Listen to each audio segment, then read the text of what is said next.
大家好，新年快樂，2026年快樂！又到我謝武士貼鋪開箱作業時間。今日為大家介紹呢，就係精靈高中嘅殭屍妹德古拉。咁呢，嗰個係最新版本嘅精靈高中嘅殭屍妹啦。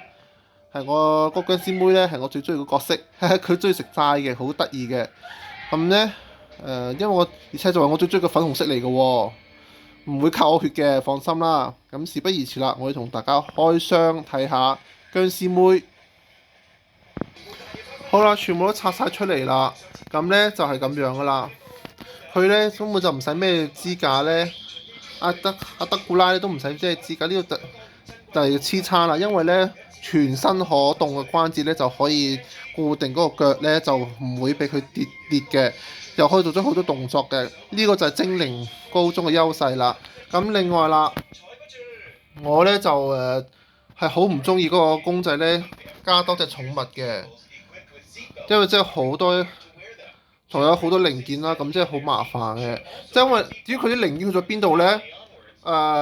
嗰啲咁嘅配件呢，我冇抌到嘅，我放咗喺個背囊嗰度。我特登同佢買咗個背囊，就係專登係放喺嗰度嘅，俾佢裝住啲配件嘅。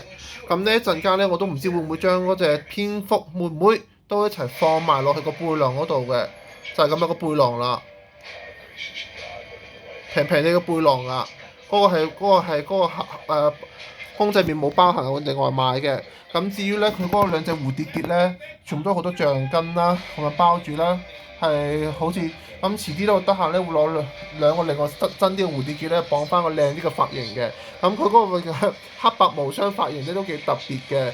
咁咧，嗰個精靈高中咧，第一代咧都已經好瘦啦，但係都幾得都，但係咧個德古拉咧係嗰個入邊角色咧係最人氣嘅。咁至於而家變咗第三代咧，就豐滿肉潤啦，好可愛啦，而且咧笑容就好過第一代之前嘅，更加笑容滿面、容光煥發嘅，好可愛嘅。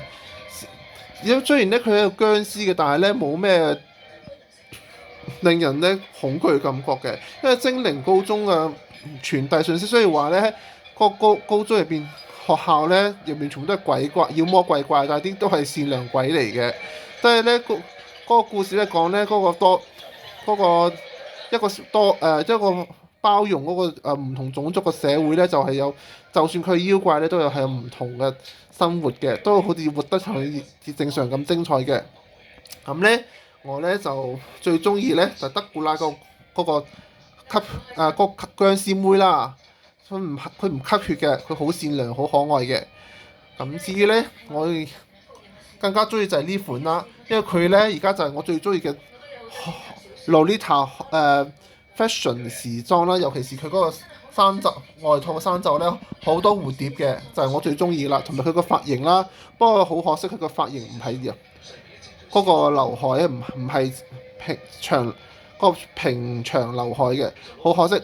不過咧，放心咧，我都唔會糟蹋佢個劉海嘅，由得佢啦，補翻原本咁樣。